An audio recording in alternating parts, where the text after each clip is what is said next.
Bonjour à tous, voici aujourd'hui une très belle histoire, pleine de morale. C'est l'histoire d'un couple de chassidim qui n'ont pas réussi à avoir d'enfants pendant 10 ans. Un jour, ils entendirent parler d'un grand admour dont les bénédictions se réalisaient. Ils décidèrent de se rendre chez lui afin d'être bénis.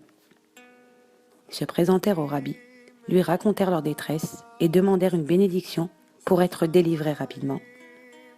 Le Rav leur dit: « Mettez sur la table 50 000 $ et je vous bénirai. » Le chassid s'emporta en pensée. Une telle somme, à ces rabbins, quelle avidité!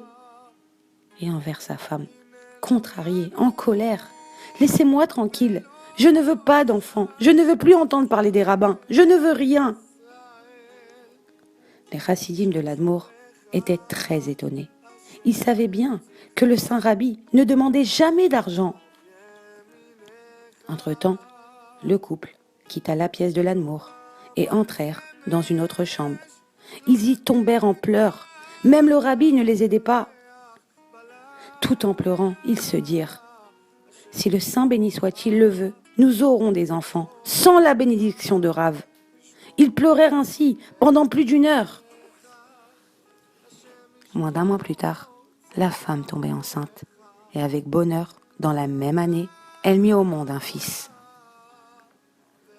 Les chassidim vinrent écouter de la bouche de l'Admour la signification de cette histoire. J'ai vu dans leur mazal que s'ils ne priaient pas eux-mêmes de tout cœur, ce couple n'aurait pas d'enfants. Mais eux n'avaient pas pleuré et je voulais les amener à pleurer et à prier brisés. Comment faire? Leur dire de pleurer? Impossible. C'est pour cela que je leur ai demandé de payer 50 000 $. En entendant une telle somme, le couple se mit à pleurer. En arrivant à l'argent, là on commence à pleurer. Et par le mérite des larmes, ils ont été libérés des cieux. Parfois, il est impossible de comprendre l'attention du Rav. Mais nous sommes obligés de suivre ses conseils. Voilà, et bonne journée à tous.